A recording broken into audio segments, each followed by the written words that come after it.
What's up, ladies and gentlemen? This is AJ Borse here, and today we're really going through a tutorial on how to complete the Black Ops 3 Zombies the Eisendrache rocket shield.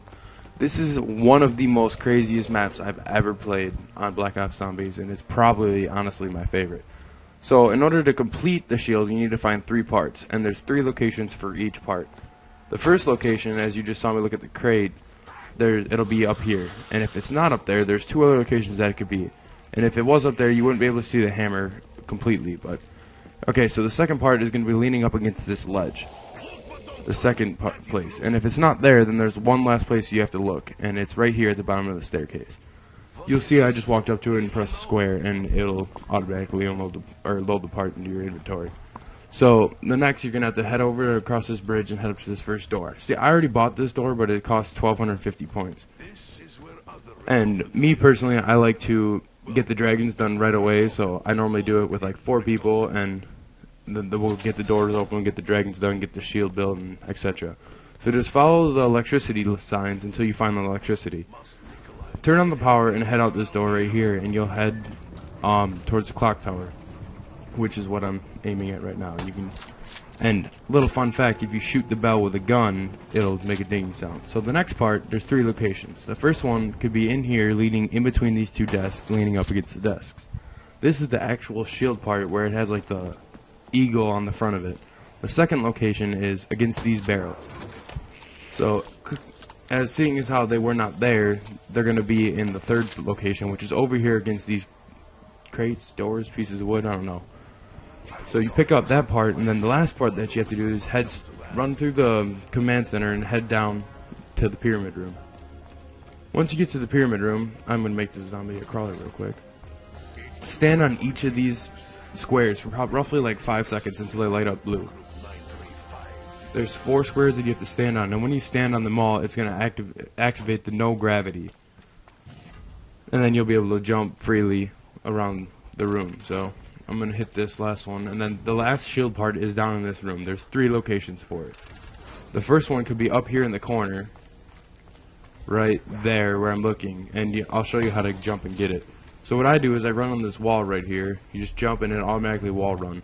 Then I'll jump off, and you can like double jump kinda, so you just like double jump till you get in there, and once you're like above it, you'll be able to hit square. The next shield part, you can see it's right there.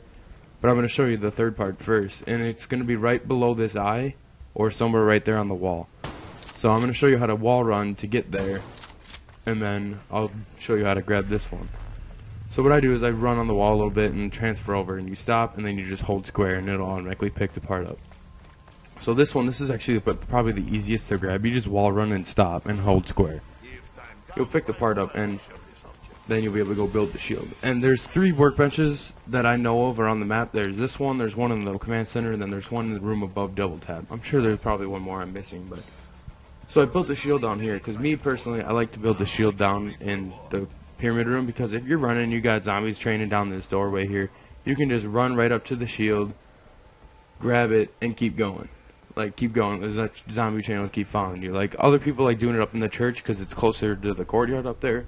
But me personally, from my past experiences, is I get stuck in the corner and I go down. And like, nobody wants that. Nobody wants to go down because you were trying to grab a shield. It's supposed to be protecting your life. So instead of building it up there, I prefer to build it down here. The shield now, this is actually a key component to getting to high rounds in the Eisendrache. As you can see, I'm staring 2 feet away from the zombie, not even, and it can't hit me. And also, I don't prefer to keep it ahead of me. I like to keep it on my back, because watch, you can hear he just keeps hitting the shield now. You don't have to worry about any zombies hitting you from behind, which I think that's really cool. So I'm going to kill this zombie right here, and I'm going to show you what it's actually capable of in a round where there's actual zombies coming at you.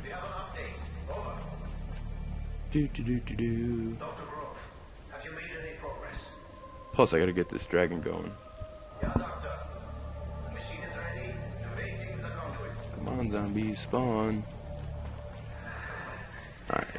So literally all you have to do is basically just melee attack. Just hit R3, or if you play tactical, hit circle. It'll just send them flying. And it doesn't give you points for each kill, but you can just honestly, you can just mess up a lot of zombies, and it's easy to finish your dragons with. Like, you could just punch them and they die, and it's just easy for the dragons to eat them. But you have to be careful too when there's anti-gravity, because they really go flying. So I like to like turn and hit them towards the wall, because then that'll still pick it up. And then there's one last feature for the shield that I'll get to in a little bit. You'll see me do. I'll do it in here in a second. I'm gonna just rack up some points real quick. I'm like, I don't know, I just think the shield is like one of the most important parts in the game, because you don't have to worry about getting hit from behind, or you get into a sticky situation, you back yourself into a corner, pull your shield out where one of your buddies can come and try to save your life. So I'll show you the next part for this right now. Here, I'm just gonna buy a gun real quick. I'll show you this next part. It's called the rocket boost, and you just hit R1 and that sucker just sends them flying. But you gotta be careful when it gets up like in the higher rounds, because sometimes it won't kill them, and then it'll just literally just stop, and then you'll get downed. I've had that happen to me a couple times before. And the last trick I'm going to tell you about is, for any dog round, I prefer to pull my shield out and back myself into a corner. You'll see me do it right here. I'll do it. I'll show you. I'm going to back myself into a corner here and put my back against the wall and just sit there with my shield out. Well, it's one hit kill for the dogs, and you don't have to worry about them hitting you, because obviously they can't get through the shield unless it breaks. But even if it breaks, you have unlimited amounts of shield, and my shield is right to my left, so it won't take me long to grab a new one. But as you can see, is because I just hit that, I got my max ammo. So what I do is, like, before that, I'll reload all my guns, and then I'll pull my shield out and sit in the corner. And you can see, like, over time, your shield's gonna break, because you can see there's cracks on my glass and my shield. You just walk up and grab a new one. So that's it. That's the tutorial for the Black Ops 3 Eisendrache, the new map pack for zombies and multiplayer. The multiplayer maps are pretty cool too, but this zombies map astounded me. And I've been trying to do the Easter egg, but I always die in the boss round. But alright, so that was it for my tutorial, and if you liked the video, like and subscribe. It really helps, and I'll see you next time.